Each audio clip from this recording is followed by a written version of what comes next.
इससे पहले वीडियो में हमने देखा था कि what is capacitance and what is capacitor. In this video we will discuss capacity of parallel plate capacitor, कि हमारे पास एक पैरेलल प्लेट कैपेसिटर है। पहली वीडियो में हमने डिस्कस किया था कि ये जो दो कंडक्टर की शेप कैसी भी आपकी हो सकती है, तो इसमें हमने जो शेप ली है वो क्या है। There are two parallel plates, एक प्लेट आपकी ये है, एक प्लेट आपकी ये है, दोनों रखा गया है एक दूसरे के पैरेलल।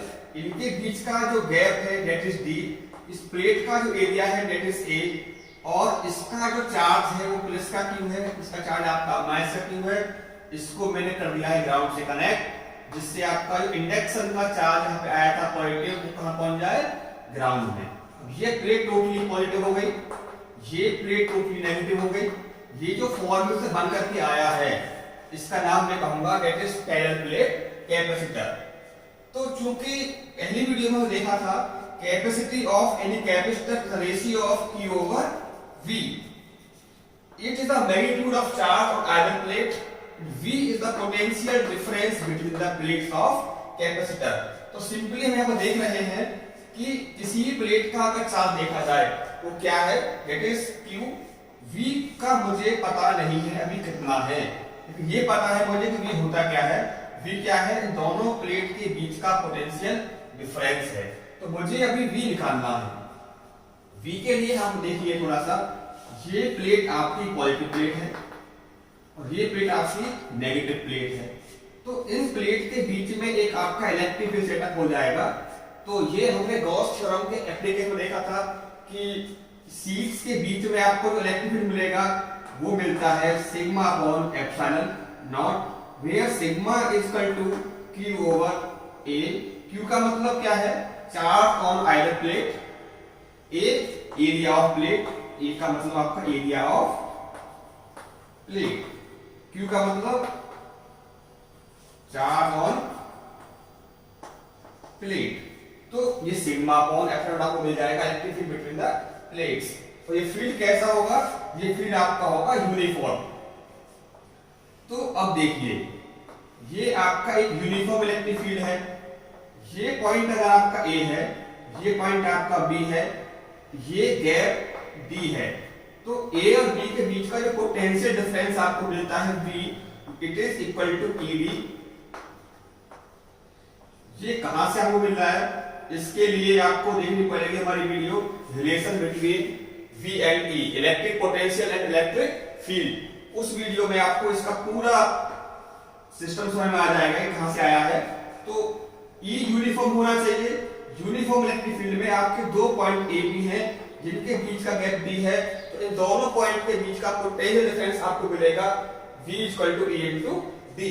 तो यहां पर इलेक्ट्रिक फील्ड अगर मैं E मान लेता हूं, जो कैसा होगा, यूनिफॉर्म होगा, और दोनों प्लेट के बीच का गैप कितना है, D है। तो इस कॉन्सेप्ट के बेस पर इस पॉइंट के बीच प्लेट A और प्लेट B के बीच का जो V है दैट इज ED।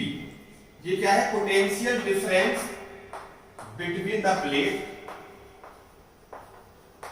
तो कहां देखिए C is equal to Q, V मैंने क्या निकाल लिया है, ED, तो Q ओवर E, E क्या है, electric field that is sigma upon epsilon not, sigma upon epsilon not into D। अब Q ओवर, ये सिग्मा का मतलब Q over A equal D, ये आपका यहां पर ऑलरेडी है एप्सिलॉन नॉट, Q से P कट जाएगा, तो C equal to A in epsilon not, ऊपर पहुंच जाएंगे, इट इज D। तो C इक्वल टू यहां को मिला है A epsilon not upon D। It is the capacitance of capacitor, कौन सा वाला, पैरेलल प्लेट कैपेसिटर। तो capacitance of parallel plate capacitor C equal to A epsilon not upon D। यहां हम देख रहे हैं कि C हमारा A के साथ कैसा है, डायप्रोपोर्शनल।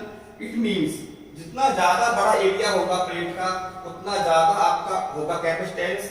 इट मींस वो उतना ज्यादा ही चार्ज को होल्ड कर पाएगा और उतना ज्यादा ही अपने अंदर एनर्जी को स्टोर कर पाएगा।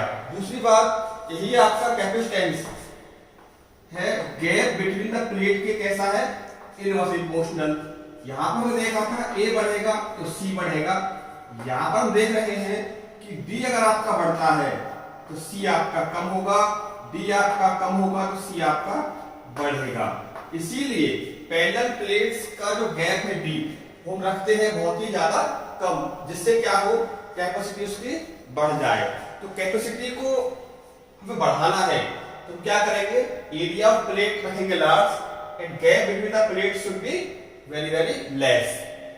अब इसमें एक पैरामीटर और आ जाता है, यदि गैप बिटवीन द प्लेट्स को भर दिया जाए किसी डाइलेक्ट्रिक से और उस डाइलेक्ट्रिक कांस्टेंट की वैल्यू k है, सपोज यहां पर मैंने क्या भर दिया कि डाइलेक्ट्रिक k, तो C equal to A epsilon not upon D, it is k।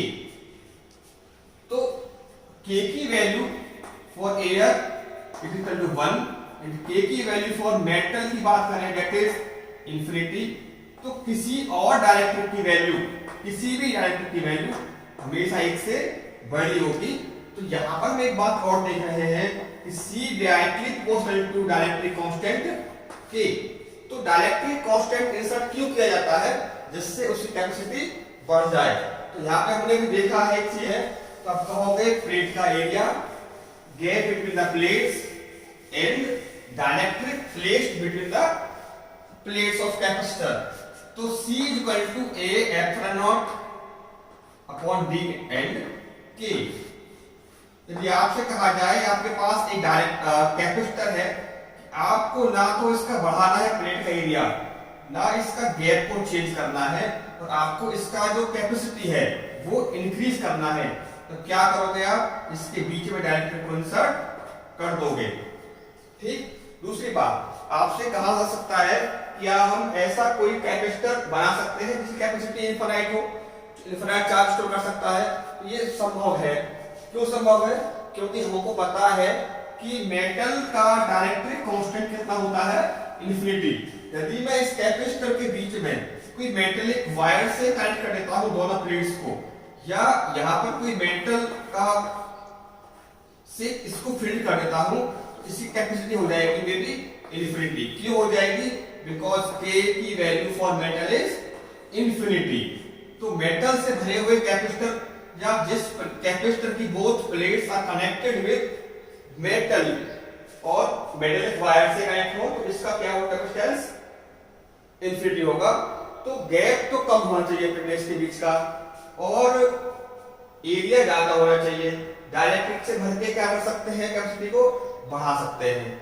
ठीक है, तो ये हमने देखा है अभी capacitance of parallel plate capacitor.